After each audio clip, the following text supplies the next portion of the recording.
Hello, everybody. Time to talk hoops once again. Michael McCleary of the Argus Leader, Jason Andera of Midco Sports, and we're getting close. We're getting to the cold and flu season as well, and our man Michael McCleary is just getting healthy finally from a bout that really seems to have knocked you off your feet over the last week. Michael, how are you doing?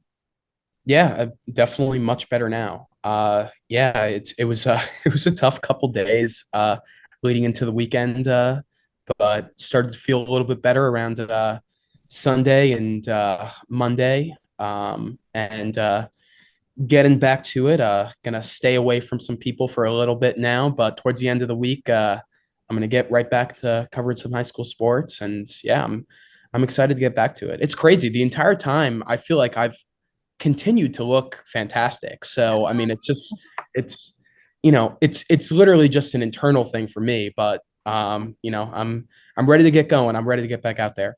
I'm ready to second that. That's for sure.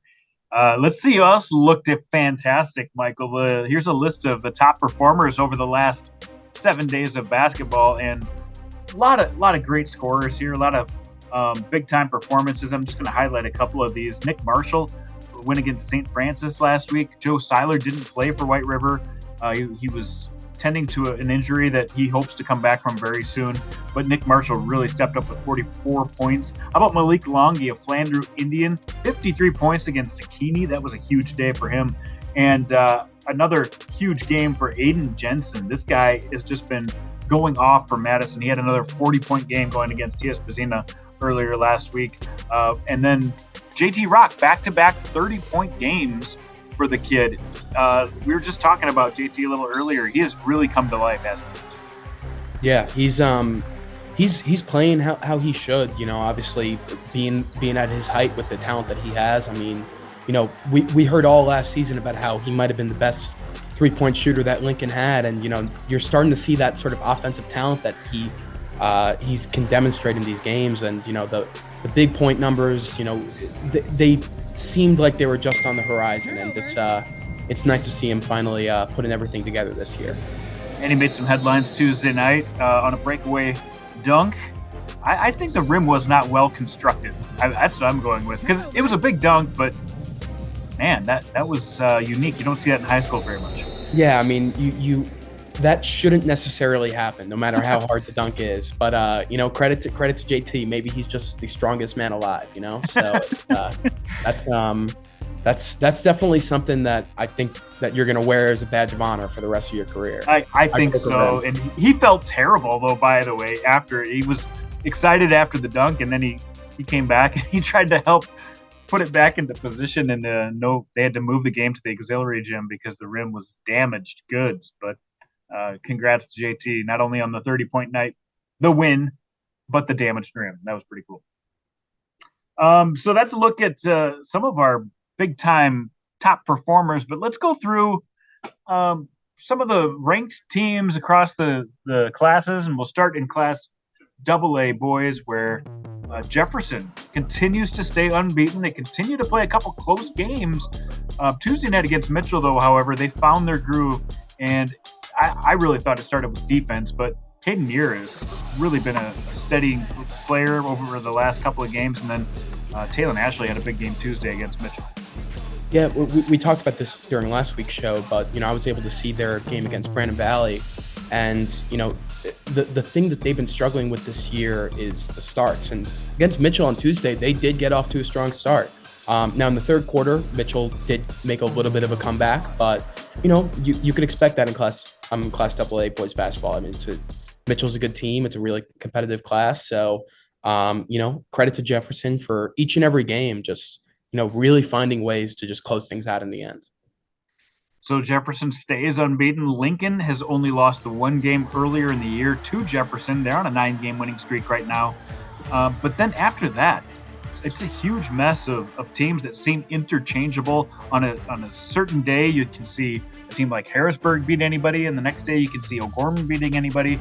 Huron has played well. Stevens, obviously the other ranked teams. Pierre has been, off to a strong start, but have really not gotten a key win lately. Yankton, same with them. Aberdeen Central. I mean, I'm leaving teams out here, but really everybody seems like they can play with anybody after those top two. Yeah, I mean, we're going to talk about this later too, but all of class AA, boys and girls, it's you're starting to see some of the mix up in the polls recently because just all these teams keep Yeah, beating each other. And that's exciting when you start to get to, we might be playing some playoff games pretty soon. So, it's it's really cool that everything's this close at this point of the season. I really like what Brandon Valley has done recently. I mean, they've dropped a game or two that they maybe shouldn't have, but they look really good against some of the teams that they played in Pierre and Yankton. And then Mitchell, their team too. I think they played Lincoln to a 1 point game earlier this year. I think those two teams would be teams that I would see maybe being able to take a step up. And I think Roosevelt too. I just by the way they play pressure defense, I think they're a team to keep an eye on as far as a potential Final Four team as we get later in the year. All right, let's move to Class A now. And in Class A, Dakota Valley and Sioux Falls Christian played last week, and we thought it would be a good game, and it was for about 2.5 quarters. But after that, Dakota Valley just extended that winning streak. They extended the lead, and I don't know if anybody's going to catch Dakota Valley this year. They look really good. Yeah, we talked about them as in one of the undefeated teams last week, and this seemed to be their last really, really big test. Sioux Falls Christian has played really, really well this year.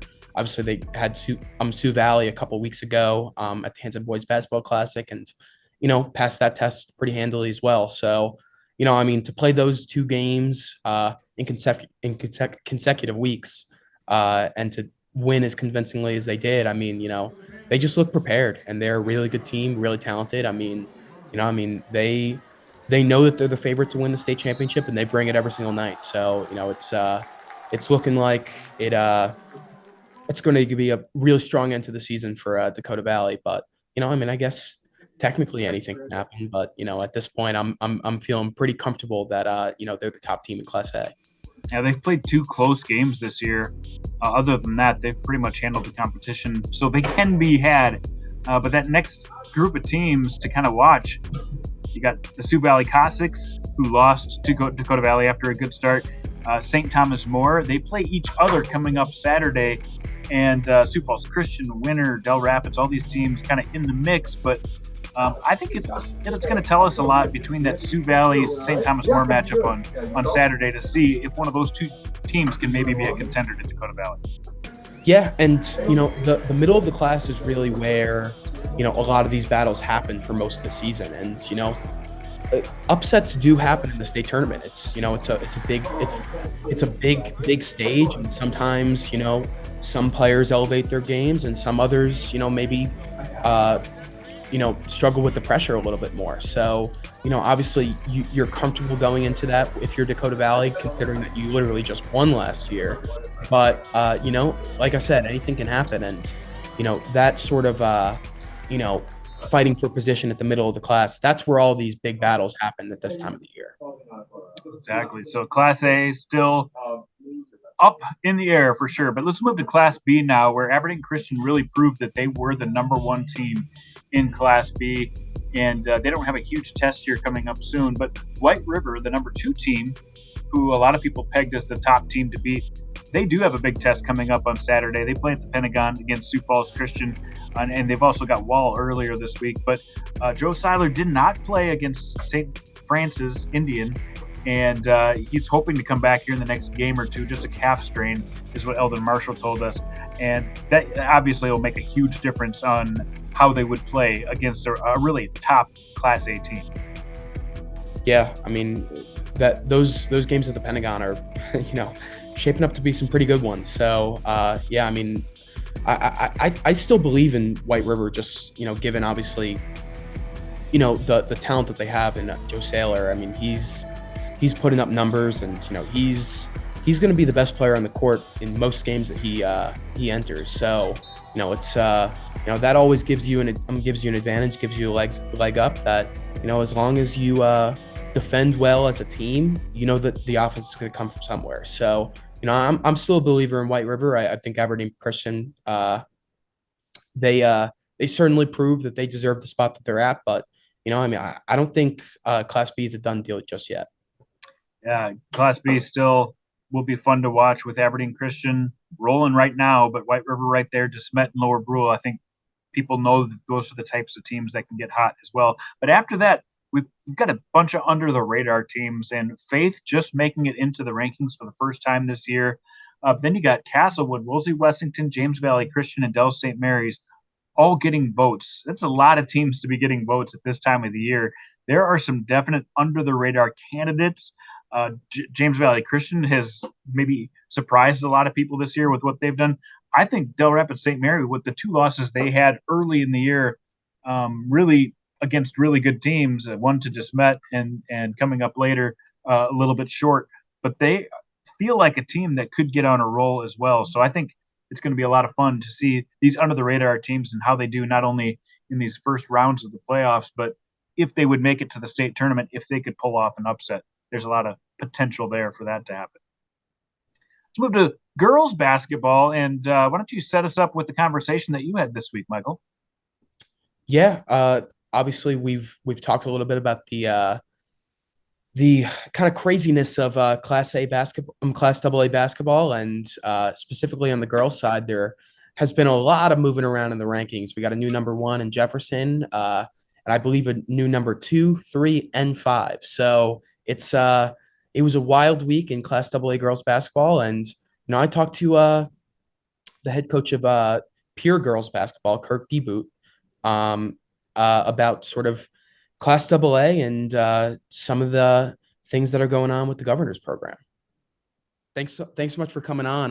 It's starting to get pretty crazy in Class AA girls basketball right now. I guess sort of how you sort of feeling about where your team's at, being in the number 3 spot, and where you guys are at this point of the year. Yeah, more so than what seed we're in. It's just we want to make sure that we continue to get better and that we're doing the right things and really just having fun. I mean, it's girls work really hard. They put in a lot of time. So, regardless, seed points or wins, losses, it's really about, having energy, having fun playing together, appreciating the time that we have. Yeah. And you knew you had a couple really good players coming back, but, to start the season off with that trip out to Rapid City, I mean, what did you learn over that road trip and, about your team in those first couple games of the season? Yeah, I mean, last year we had to really battle. We got off to not the start that we wanted to, and the whole way was kind of an uphill climb. So we knew going out that we really wanted to kind of flip the script on that one and make sure that we got off to a better start. So, they set the tone. Girls came in and worked really hard in practice. I got to give a shout out to my assistant Terry Becker and all the defensive work that we put in. And we just knew we had to get it done and work really hard. And so that, going out there and getting a couple wins kind of gave us that confidence that, we can play. We're a good team. And if we keep working and getting better, we can play with anybody. Yeah. And around mid-season, that was when you guys suffered your first loss, but it was came against a really, really good Sioux Falls, Washington team. I mean, when you take a loss at that point of the season, what do you start to learn about your team? And, what are some of the things that maybe you take away from that game that you could build upon going forward? Yeah, I mean, like you mentioned, things get crazy. I mean, we'd love to go undefeated, but there's a lot of good teams. Every single night is a battle, and odds are sooner or later, it's one of them's not going to fall in your favor. But we played well. I mean, we played together, and we that's kind of our thing for every game. We just want to make sure that we're controlling what we can control and playing as hard as we can and working hard to get better. And that's what we did in that game. So even though we lost and we were obviously disappointed about that, we knew that we were still on track to be where we want to go. So just keeping that mindset of, we're just going to let time tell. We're going to put our head down. We're going to work, win, lose, whatever, we're going to stick together. We're going to keep working. And at the end of the day, hopefully we end up where we want to be. Have there been any players in the more recent stretch that you've been really, really impressed with, how they've come along from the beginning of the year, or just how they're maybe stepping up into, more primary roles? Yeah, that's such a hard one with our team, honestly, because that's our strength. We're a true team. So to single out a girl here or there. Like I would love to, like, because all the girls deserve credit, and that's kind of why I appreciate you having me on, is because, these girls deserve that shout out and that praise, because what they've done it's really been cool. So, I could go down the list, but I'm just gonna pick two from our O'Gorman game that stepped into a starting role, and that's a tough situation. All of a sudden, they went from playing half a game to they didn't come out of the game. So Sydney Tedrow and Elise Christopherson, I mean, they really sparked us. They came in there, they were fearless, and that was a big win for our program, and they were a big part of it. Yeah, and you mentioned that O'Gorman game and this most recent one against Harrisburg. I mean, all the teams in Class A or Class AA are starting to beat each other, and you just ripped off two really, really good wins in a row. I mean, how good are you feeling about your team right now as you sort of head into one of the biggest stretches of the season? I mean, I feel like we're having fun, and that's like I said, that's kind of the main thing. We bring that energy and we play as hard as we can. It's gonna be fun, win or lose. So that's kind of our goal. Is we just want to keep building and keep working, and then we know it'll be fun. And whatever happens, we can't control everything. Sometimes things just don't go your way for whatever reason, but what we can control is our own energy and our togetherness. So, and we're doing that, and it is really, really fun. It's a great group. So, you mentioned, the two wins, obviously those are a lot of fun and big ones to get, but yeah, it is every single night, so you don't really look at standings because anybody can beat anybody any given night. So you mentioned O'Gorman and then Harrisburg. Well, right before that, we played Aberdeen Central, and that was as hard a game as we've had all year. I mean, that we had to really, really work to get that one. So, I mean, if you let up for a second or think like it's ever going to be easy, it's just not. So, and that's also the fun of it too. So just knowing that you have to be on that edge, you have to work really hard. That makes it more gratifying when you're able to, get things done. But the past couple of years, going back to last year, it was O'Gorman and Washington that sort of were the 1-2, and they were sort of battling for that top spot all season long. Is this as wide open as Class AA's been, since you've been with Pierre? Yeah. I think that's a fair statement. I mean, because it really is top to bottom. And, so I think it's true. I mean, it's cliche to say, everyone always says, any given night, but it's the real thing. It's any night, anybody can beat anybody. So yeah, it's wide open, and whoever's playing the best basketball at the end and can make some shots and rebound the basketball and not turn it over. I mean, all those things add up, and that's who's going to be successful. Awesome. Thanks so much for taking the time, Kirk. Yep, you bet. Thank you. Yeah, this Pierre team really feels like, they're able to grind it out. They've got good players 1 through 5. Got a good win Tuesday against a good Harrisburg team. That's got to go a long way confidence-wise. They're right in the mix. But let's take a look at the entire scope of AA basketball here, and let me know where you think kind of Pierre. Do they feel like a number 3 team right now? Do they feel like they could be at the top? Do they feel like maybe they're overrated? What do you think, Michael? I'm not going to say that they're overrated. I think, at this point of the year, everybody's sort of, a lot of that middle of the class is really up in the air. But, I think Harrisburg having been able to get that win over Washington, I truly think Washington is a number 1 caliber team. So, that's a big time win going into the final stretch of the season. But, Pierre, I believe, just got a win over O'Gorman in the past couple days. So, I think O'Gorman also, they spent some time at the number 1 spot this year, and I think they're a number 1 caliber team. So, I think you're starting to see that, some of these teams that are maybe stealing some games away from some of these top caliber teams, maybe starting to prove something a little bit. But, at this point, I think Jefferson has proved all that they need to prove, where, they're getting big wins and, they just play a really, really great style of basketball. So, Class AA, it's hard to say because I still have belief that O'Gorman can win the state title. So they're the number 5 team right now. And then you got 4 more teams ahead of them that also think that they probably have a chance of winning the state title this year. So, and then you look at the vote getters with Stevens and Brandon Valley. Brandon Valley has one of the best players in the state in Hillary Barons, and, Rapid City Stevens is off to a really good start too. So Class AA is And they've absolutely been wild there. this year. Yeah, and Stevens has been there the last 2 years. I mean, they've turned over a lineup, but the coaching staff has done a great job getting them in contention. Talia Porter's had a great season for Stevens. And you mentioned it, the top five, everyone has 2 losses from the number 1 team all the way to 5. O'Gorman has 3 technically, but they lost 1 to St. Michael Albertsville out of Minnesota, who, would beat anybody in this state handily. So I don't even count that one. So you got 5 teams right there that have all beaten up on each other. So a lot of basketball left to be played in AA hoops, and it'll be a lot of fun to see how these teams get dialed in for the last month of the season. In Class A, Vermilion had a couple close calls. They had a close call against Elk Point Jefferson a couple weeks ago. They had a close call against Laverne, but some people are still voting Vermilion as a number 1 team because they're undefeated and they keep winning these games. They're right there, and Hamlin, of course, has been the number 1 team. They've passed all their tests this year. But overall, again, you can't overlook some of these really good teams in the rest of the rankings too. Wagner, Red Cloud, St. Thomas More, Florence Henry, all playing well. Yeah, and we do get that matchup this weekend in the DAC-12 NEC clash. It's we get Hamlin Vermilion, and Vermilion still entering that game as a big underdog. I think Hamlin has been really, really powerful. They've obviously had that state tournament experience, that deep state tournament experience with 2 back-to-back finishes in a row.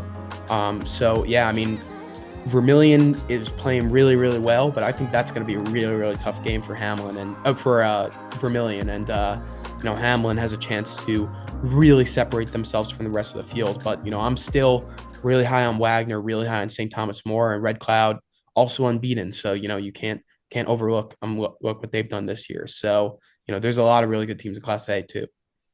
Big game written all over that one. Hamlin versus Vermilion Saturday in Madison. That'll be a lot of fun. Let's look at Class B now. Viborg Hurley takes on Wagner. That's going to be a really fun game as well because Wagner's biggest test this year, they passed it for most of the game, but ended up losing to Vermilion. This would be a big signature win if they could somehow upend Viborg Hurley, who, a lot of teams in the state, regardless of class, would love to have a 1-2 punch like Coral Mason and Danae Mock. Those two are the real deal. Yeah, they I mean, just any given game. I mean, they don't necessarily have the height that some of these teams have, but we saw it a couple weeks ago against Wolsey Wessington. It doesn't matter. I mean, they're just really aggressive, and they can counteract pretty much everything that they throw at you. Danae Mock has to spend some time as a forward this year, just given the personnel that they have. But once she pops out to the perimeter, there's not a lot of people who could guard her out there. So. I mean, Viborg Hurley is looking really, really strong. And even as a Class B team, I think that Wagner's got to be sweating a little bit for this matchup. But I think this could also be a really good chance for Wagner to get a win that, maybe, people are sleeping on Wagner a little bit since their loss to Vermilion. I mean, they only have 1 loss this season. And, I think Vermilion is a really good team. So, I think, this is a really good chance for Wagner, but it's also a really good chance for Viborg Hurley to, get a win out of class and, potentially really separate themselves from the field as they already sort of have. Yeah, it's going to be quite a test for the Viborg Hurley Cougars as they take Wagner on this Saturday, and then the following Friday, they get Hamlin. So that is, if you're worried about the Viborg Hurley schedule, it's going to get tough real quick and a lot of fun to see some girls basketball at a really high level. But we at the Hanson Girls Basketball Classic, we obviously got to talk to Viborg Hurley, and they're coming off a state championship as the 8th seed. This is what they did last year. They played a really tough schedule, and that's sort of how they end up with the 8th seed. They maybe drop some games to some really tough Class A teams during the year, but they feel like they're battle tested going into the state tournament, which is all that really matters. So. I feel comfortable that, even if Viborg Hurley were to go in as a 4 or 5 seed into the state tournament, that 5 versus whatever matchup, would it be 5 versus 4? They would still be they would still, even if it was 8 versus 1, I still think that they would be the favorited team in that matchup. Right. I don't think they're scared of many teams in Class B right now. I should say they would respect those teams. I mean, they definitely would respect a Wolsey Wessington or, but they just got done beating Centerville, who's the ranked third in the state, and they beat Wolsey Wessington earlier this year. So they're not going to fear anybody. Yeah, I think even if they were to drop both these Class A games in the next couple weeks, I still wouldn't stop voting them number one. I think I've seen all I need to see with them, and obviously they proved it with the state championship last year. But yeah, it's they're a really good team, and I have a lot of confidence in that the way that they built their schedule and the way that they've gotten accustomed to winning over the past couple of years. Class B girls has been a rotating door as far as the rankings go. There have been a lot of teams in the rankings and 2 new teams this week with Sully Buttes re-emerging into the rankings, and Ethan, who's played a tough schedule and quietly gone 10-2 this year. They're a really good team. But, in the boys' side, there was 4 extra teams receiving votes. On the girls' side, there's 7 teams receiving votes, and this is a statewide poll. There's a lot of media people who have seen a lot of these teams and obviously see something that make them think that these teams have a chance to cause some commotion into the state tournament. So I think a team even like Wall, for instance, they played probably the toughest schedule of anybody in B. They could be a real threat to make it to the Final Four at the state tournament. So Arlington is a team that I've been voting for the last 3 weeks now, and they've really tested themselves with a tough schedule. And Del Rapids St. Mary, just like the boys, the girls are playing at a really high level. So there's some under-the-radar teams to maybe take note of in Class B.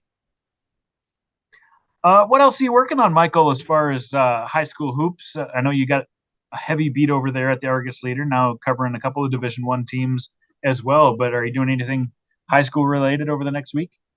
I think I might check out some of the games in Sioux Falls this weekend. Obviously we got a big game in the Elman Center against between Fiber Curly and Wagner, and got some games going on at the Pentagon too. So I think I'm going to check out some of those, and maybe check out the schedule on Friday too. I'm still recalibrating after being sick, so yeah. Trying to see what I can do and how soon I could leave my house. But it's I'm eager to get back out there, so I'm looking at the schedule and trying to decide right now. Yeah, at Midco Sports, we are going to bring you some live action from the Pentagon at the Heritage Classic, the last 4 games of the Heritage Classic. So we've got Sioux Falls Christian, who is taking on White River in a good one starting about 5 o'clock. And then after that, Lincoln takes on Minneapolis North. That'll be an interesting battle. And then later, we've got Sioux Valley taking on St. Thomas More. And then in the nightcap, Western Christian, a good team from Iowa, taking on Dakota Valley. So a lot of opportunity to watch some future D1 talent in that, and a lot of opportunities to see some maybe potential state champions on Midco Sports. So check that out on Midco Sports or Midco Sports Plus if you don't get us on television. I think that'll do it, Michael, for another week of Talkin Hoops. We're going to come back next week and give you our mid-February report as we really approach the first round of playoffs, which will be coming up shortly after our next show. So really looking forward to that. For Michael McCleary, I'm Jason Andera. See you next week.